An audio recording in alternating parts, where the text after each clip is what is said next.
सबक हमने स्टार्ट किए हैं। तो सबसे पहला हमारे पास यहाँ सबक है इखलाक हसनह। तो इसमें क्या करना है, क्या नहीं करना और बिल्कुल स्टार्ट कैसे करना है, तो हम ये इसमें पढ़ेंगे। तो मैं बताऊंगी इस चैप्टर में से क्या क्या करना है और क्या नहीं करना। पहले फर्स्ट ऑफ ऑल तो इस चैप्टर को आपको रीड करना है। चैप्टर को आपने सबसे पहले क्या करना है इसमें मैं वो बताती हूँ, बस आपने ना नोटिस करना है, ठीक है। सबसे पहले तो आपने क्या करना है, इस चैप्टर को अच्छे से रीड करना है। ये नहीं कि इसको अपने पास में समझने की कोशिश करनी है, ठीक है। अपने पास में इसको समझने की कोशिश करनी है इस चैप्टर को पहले तो, कि इसमें क्या है क्या नहीं है, किस तरह इसको पढ़ना है। तो मैं बताती हूँ इसमें क्या करना है। तो ये इसकी सारी रीडिंग है। मैं आपको पहले पॉइंट्स के साथ लिख के बता देती हूँ, ठीक है। फर्स्ट पॉइंट है, ठीक है, मैं यहाँ पे पॉइंट्स लिखूँगी। पहला पॉइंट है कि चैप्टर की जो रीडिंग है वो अच्छी से करनी है। ये नहीं कि आपने खुद समझने की कोशिश करनी है इस रीडिंग में क्या स्टोरी है, क्या सीन हो रही है, वो किसके बारे में है, क्या कहा जा रहा है, ताकि आपके माइंड में खुद हो और आपको उसको बार बार याद करने की ज़रूरत ना पड़े। अच्छा जी, अब इसमें ठीक है, पहला तो हो गया चैप्टर की रीडिंग करनी है अच्छे से, ठीक है।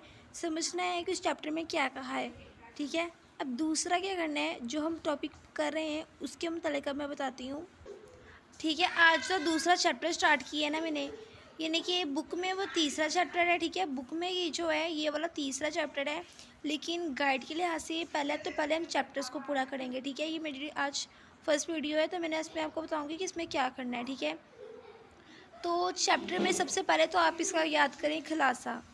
पहले तो इसकी रीडिंग अच्छे से कर लेना, उसके बाद उसको समझा, उसके बाद उसमें आपने उसका याद करना होता है खुलासा, ठीक है। का याद करना होता है खुलासा। अब मैं आपको खुलासे के बारे में बताती हूँ कि आगे खुलासे को आपने किस तरह लिखना है, उसके क्या रूल्स होते हैं, ठीक है। जो बेसिक रूल्स मुझे पता है मैं आपको वो बताती हूँ। अब यहाँ ये खुलासे के रूल्स हैं, ठीक है। पहला तो आपने खुलासे को अच्छे से याद करना है, ठीक है। अब खुलासा है कि उसको किस तरह लिखना है। पहले तो है लर्न बाय हार्ट, यानी कि उसको अच्छे से याद करना है आपने, ठीक है। खुलासा जो है ये पेपर में होता है 5 मार्क्स का, ठीक है।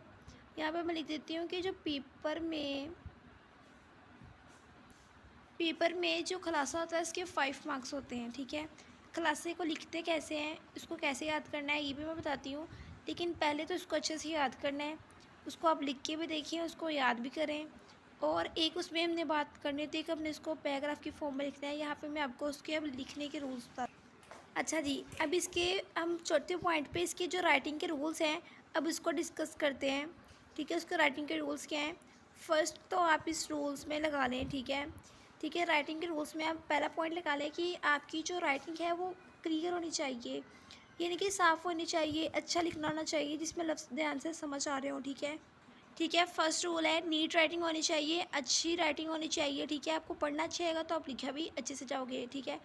पहले तो आपकी नीट राइटिंग होना चाहिए। और दूसरा पॉइंट, ठीक है, तो इसमें आपने दूसरे पॉइंट पे खुलासा लिखने से पहले उसको मुसन्निफ़ कहते हैं, जिसने उस नज़म को, उस मज़मून को जिसने लिखा उसको मुसन्निफ़ कहते हैं, ठीक है।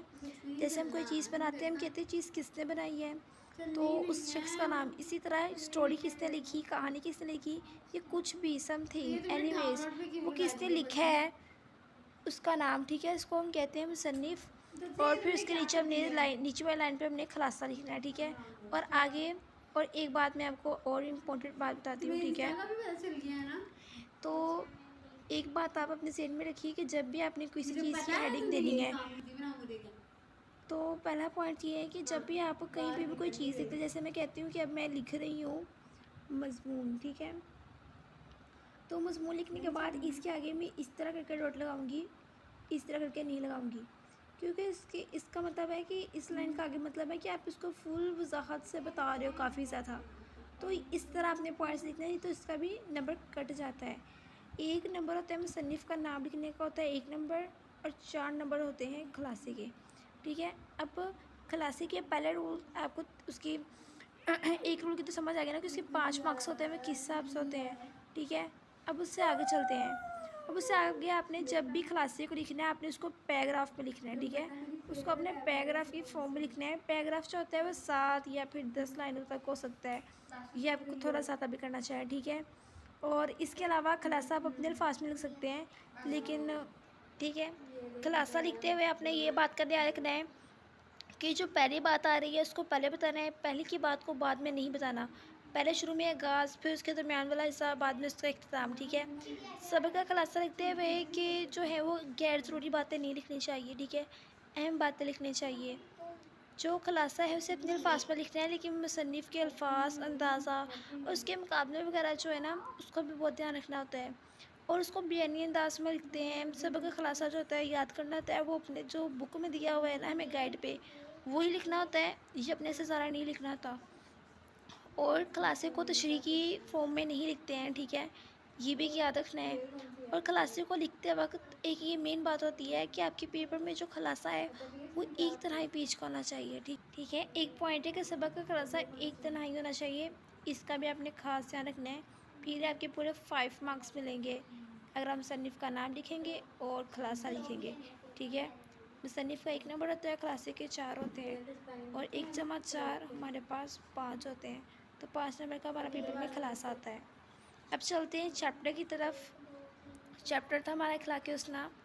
पहले तो आपने इसमें याद करना है, पहले इसकी रीडिंग करनी है, फिर इसका खुलासा याद करना है। अब इस चैप्टर के तीसरे पॉइंट की तरफ आते हैं, ठीक है। इसको साइड पे हम मार्क कर देते हैं, ठीक है। इसको अब तीसरे नंबर पे हमने क्या करना होता है, अब इसका आपने ख्याल करना है मरकज़ी ख्याल, ठीक है। इसका याद करना है तीसरे पॉइंट पे मरकज़ी ख्याल, ठीक है। तीसरे नंबर पे याद करना है मरकज़ी ख्याल। 3 से 4 लाइनों पे मरकज़ी ख्याल, यानी कि इसका किसके ऊपर लिखा गया है उसको कहते हैं मरकज़ी ख्याल, ये याद करना है। और चौथे वाले पॉइंट पे आप लोगों ने क्या याद करना है, इसमें